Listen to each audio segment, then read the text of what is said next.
Thanks, Addison. I know you were born in Washington State. Can you share a bit about your family roots there and how many Mariner games you might have gone to as a young kid? Yeah, so originally from the Seattle area. Most of my family's from Everett, so about 45 minutes north. But I was a diehard Mariners fan growing up. Went to a few games. I don't think I went to a ton, but I mean, when we moved to Florida, I was watching the Mariners every single night, like my whole childhood. Other questions for Addison? Yes, third row on your right. We'll get you the microphone.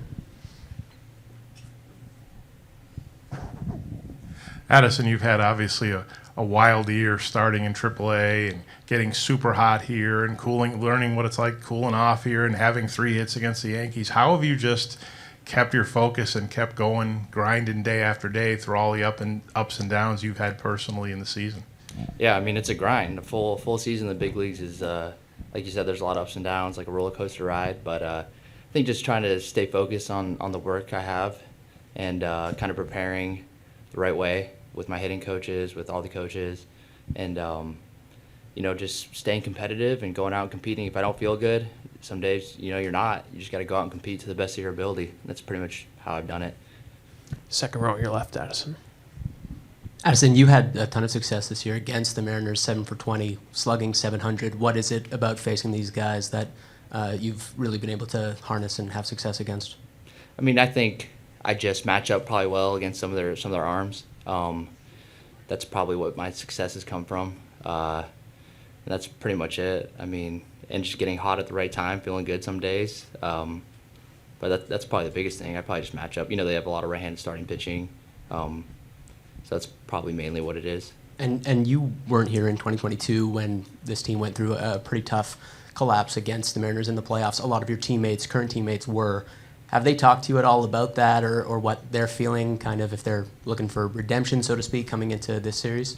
No, I haven't heard anything about it. I mean, I know it happened, but no, I don't think anybody's really talking about it. I think we're just focused on going out and competing and, winning the series.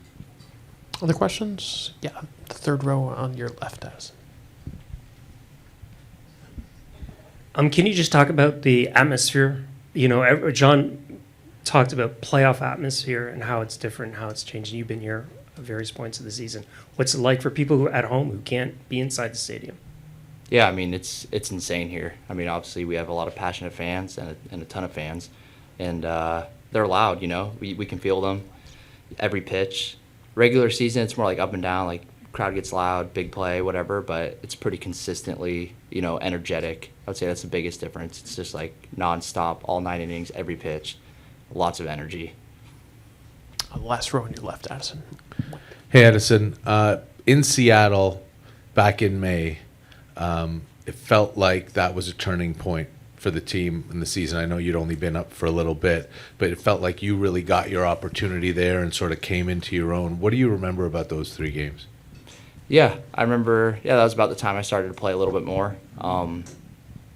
I'd just been not really playing a lot. I've been up like maybe a week and a half to 2 weeks and not really playing. So I had a lot of time to kind of dial in my swing and focus on some things that I needed to work on with Pop, our hitting coach.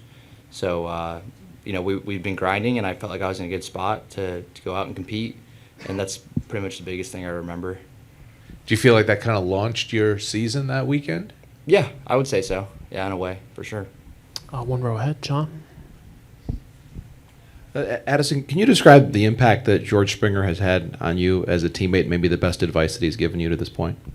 Yeah, I mean, he's given me a lot of advice. I think the biggest thing he kind of tells the younger guys and me is just kind of how to take care of your body for the full season, because I kind of go all day, every day, pretty hard, take a lot of swings, a lot of throws, very intentful. So he'll step in and give me some advice like, hey, just don't hit BP today, or you got to be ready for October and those kind of things. That's his biggest thing, is just like kind of managing your workload throughout the season, because it's obviously a long year and it's not easy to just take a break every now and then. You just want to go. So that's kind of the biggest piece of advice he has. And just lastly, one more thing on the Mariner connection. Have you ever had a chance to meet Ichiro before? I have vaguely, just like a little bit, but not nothing, not really, But he was my favorite player growing up, obviously. I've said it lots of times. Fourth row on your right, Addison. Part of the Jays' success this year is being able to reduce the number of strikeouts at the plate. With the success that Vlad had in the divisional series, there might be some pitching around. Can you talk about your approach if they do pitch around Vlad and go to you? Yeah, I mean, obviously, depending on the situation, I'm going to be aggressive on the pitch I want to hit, and take your chances. Hitting's hard, so you just kind of got to hunt a pitch and take a chance. That's the biggest thing. Go to the fourth row on your left, Addison. Addy, is there something that Pop and the hitting staff clicked with you this season? Everybody seems to have a little something when I asked them. What was it for you? Yeah, I think it was. I've been working on some, very specific things the last couple years that were kind of, I don't want to say like against my natural movements, but that they were harder for me to do. And his big thing was just kind of going back to being myself and kind of swinging how I used to swing in a way. So it was just really simple in that way. Like he allowed more space to be yourself in your swing and in your movement. And that was really helpful for me. Other questions for Addison? Yes. John just told us that Trey's going to start game 2. Obviously, you've seen what he's done so far in this brief time, particularly in the DS. Just how excited are you to see the next start from Trey? Yeah, I'm super excited. I think we all are. I mean, he's pretty special. Like, to be able to do what he did in the regular season and in the division series is, it's not something that's it's kind of unrealistic. But he's been able to do it. And it's been amazing to watch, and we're super excited to have him. I want to start off by saying something. It's been living in this world where there's so many different opinions and feelings, which results in a lot of hate. It's sad to see that people close to me are being attacked for my performances on the field. These people have done nothing to warrant negativity for my actions. Whether that's my parents, my brothers, my girlfriend, family, it's just really sad. And I know I have the platform to address it, so I am, and I hope that people can realize that those individuals have nothing to do with what happens on the field or whatnot. And if you have a problem, I'm a man. I can take whatever opinions anybody has about me or my life, and yeah, so I just wanted to get that out there. All right, thanks, Trey, and behind you 100%. Who has the first question for Trey?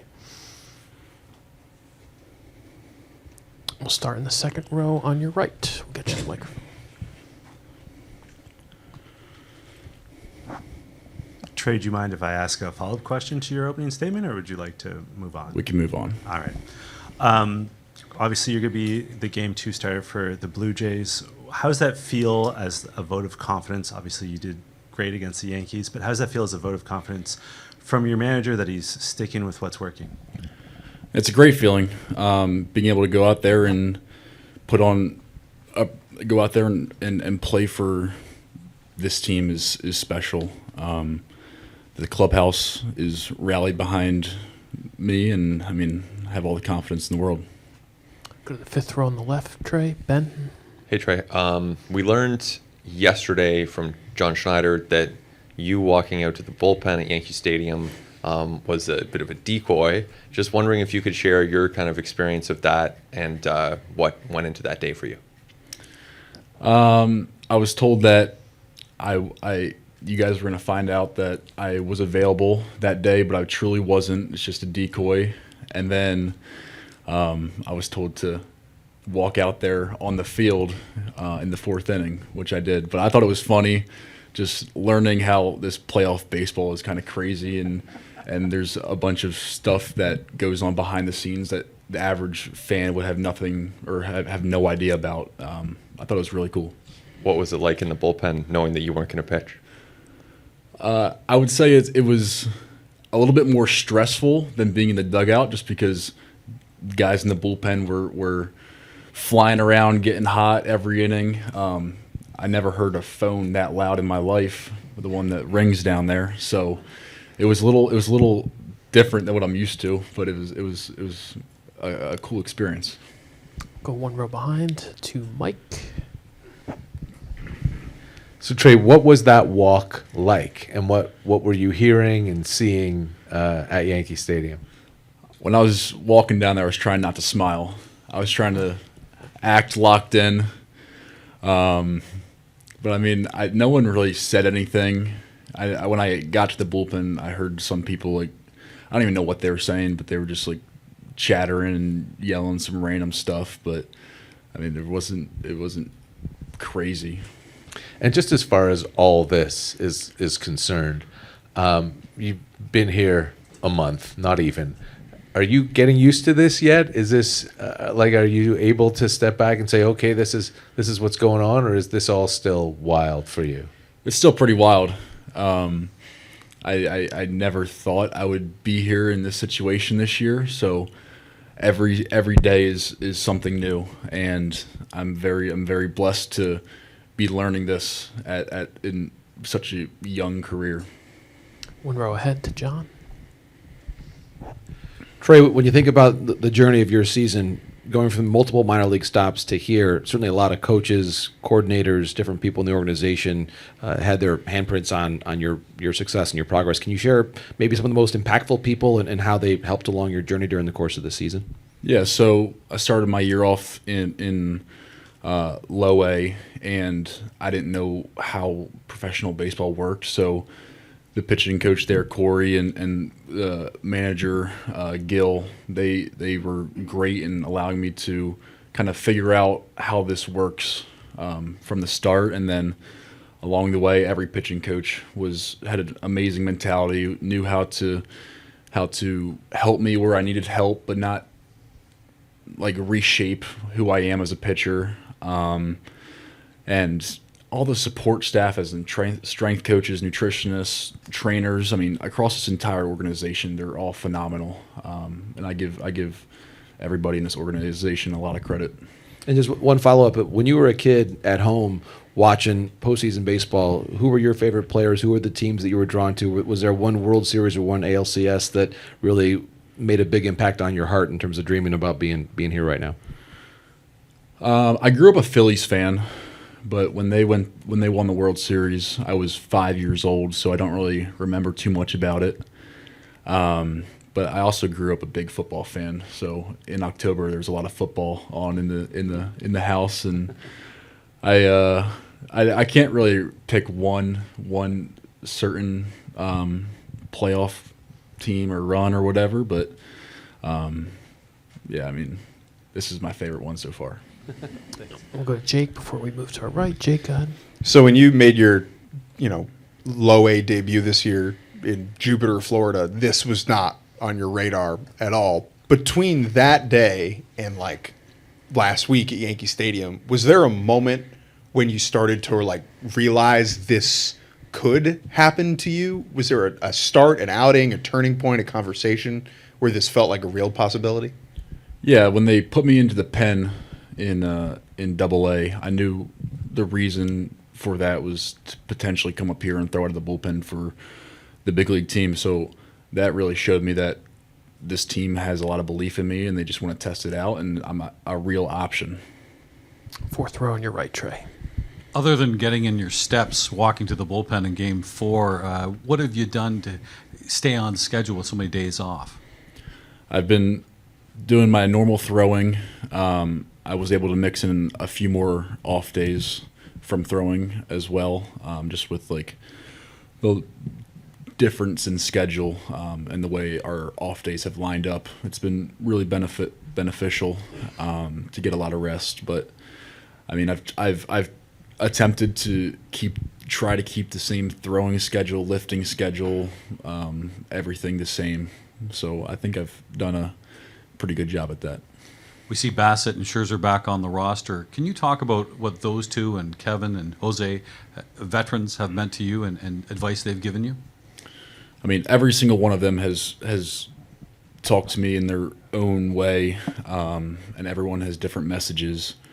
And they've really made this outlook on playoff baseball a lot smaller than what it is from the outside. I mean, it's still just baseball. It's still a game, and I got to go out there and treat it as such. There shouldn't be more pressure, or you shouldn't be freaking out about who's in the box or whatever it is. And it's great to have those guys in this clubhouse. One row ahead, Trey.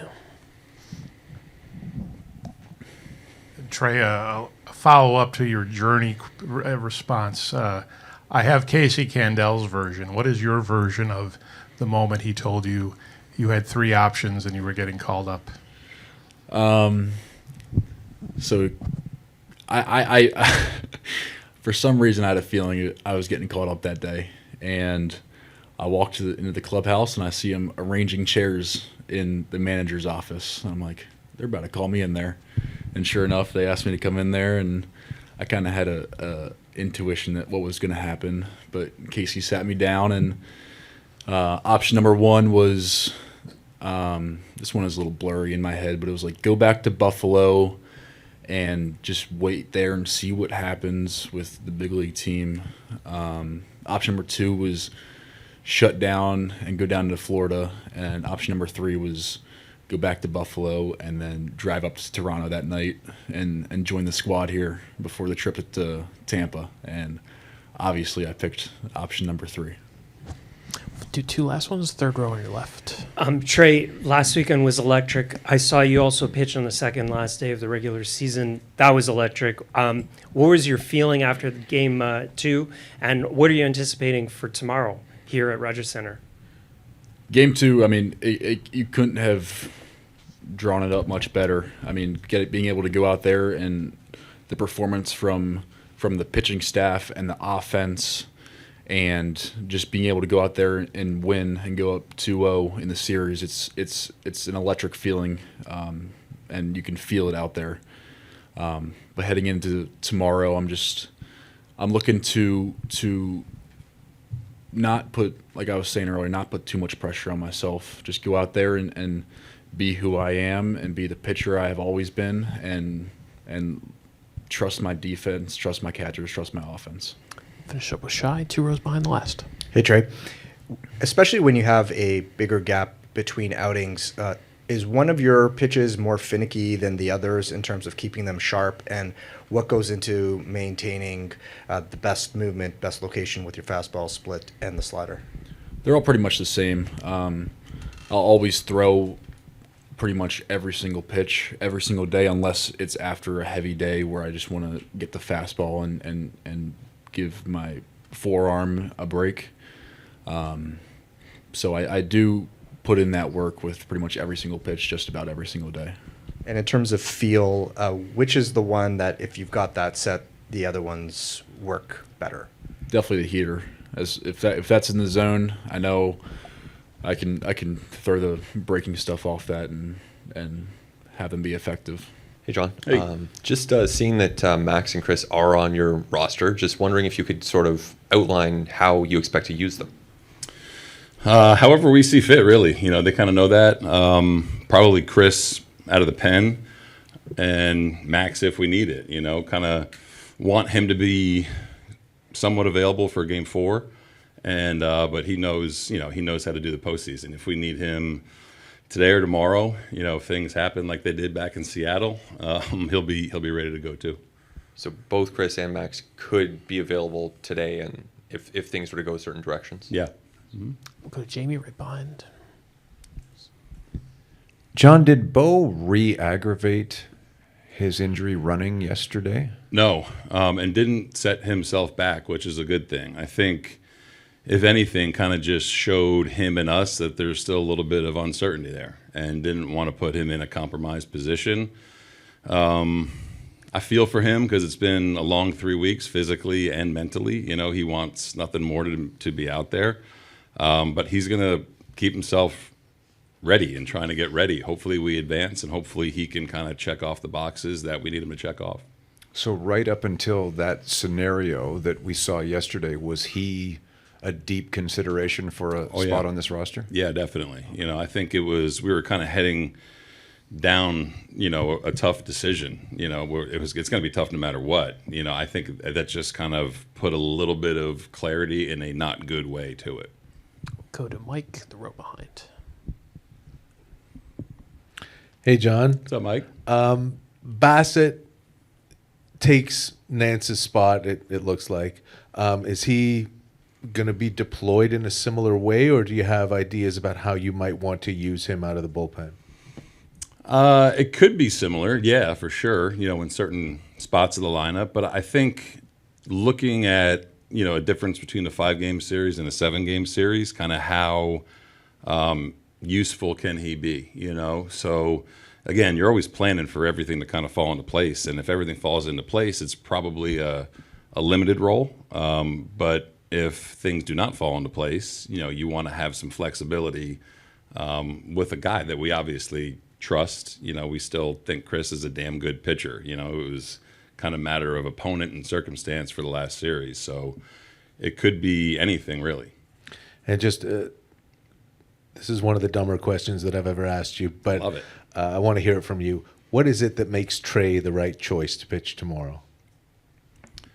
You've been here. I think, pitching here, I think watching how unique his stuff can be, especially against teams that haven't seen him.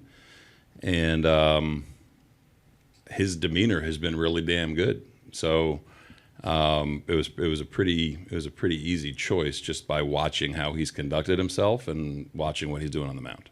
We'll stay right there with David. Hey, John, on Trey, he opened up his presser just now addressing online hate towards his family. Just wonder if he spoke to you about that and if you have any thoughts on that.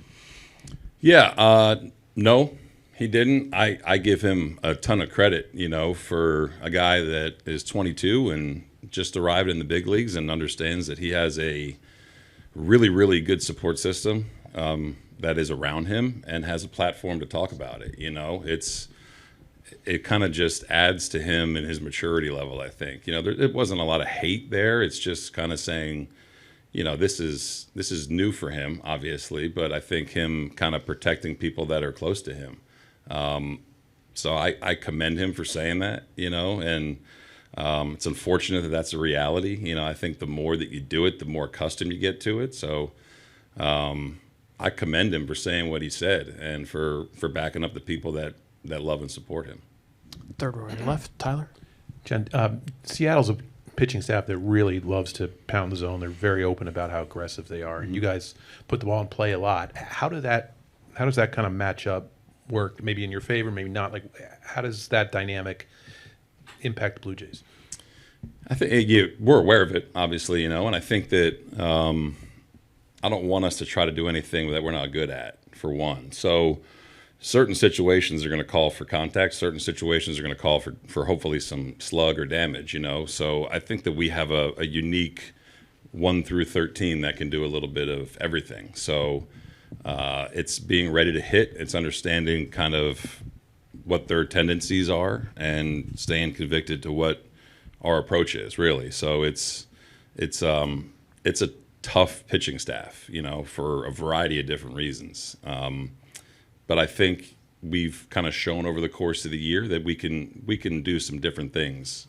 We can score in different ways. So these guys are real good at understanding the situation and kind of adapting accordingly. The second row up front, John. Hey, John. Hey. When Trey was in here, he was talking about how he was a bit of a decoy in New York. I was wondering how much do you enjoy that sort of managerial gamesmanship? I mean, not a lot. I think if the situation was a little bit different based on his performance in Game 2, playoffs is a little bit different, obviously. I don't know if it affected anything that New York was going to do, but and you never know really where the game was going to head,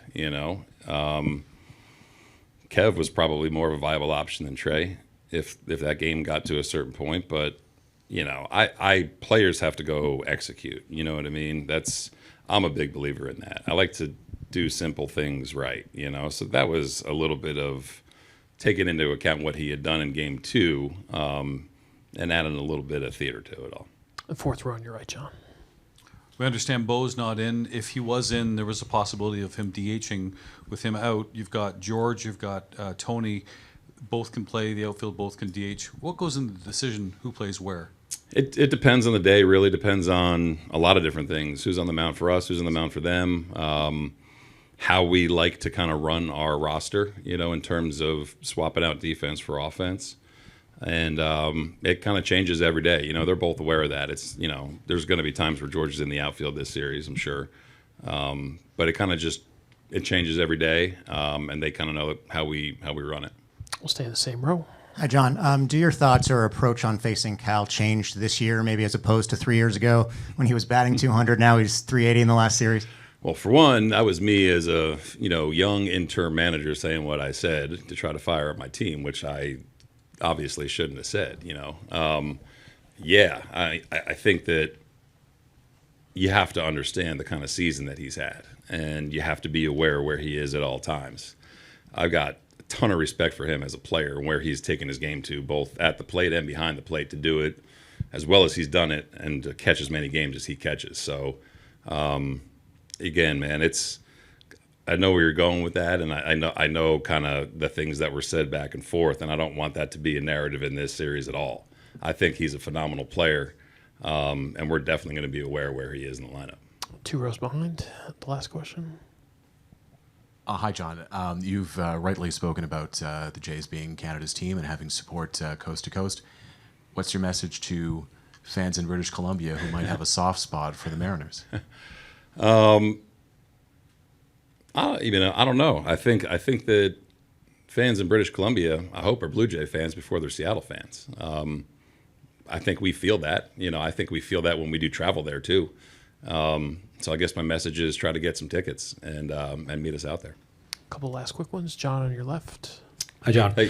When you look at Springer's success this year, it seems like a lot of it can be traced back to the role that he's had. He's talked about how his body feels great this time of year because of the DH days. Was that part of the original plan in spring training, or did that evolve a bit over time? Yeah, that was part of the original plan for sure. Just kind of monitoring the number of games he played. And then when he started off the way he did offensively, it was tough to take him out of the lineup. So I remember going back to when we signed him, talking about when you get to this part of the contract, there's going to be some more DH days built in. It was hard to do that for him the last couple of years based on where we were in the standings, based on who else we had on the roster.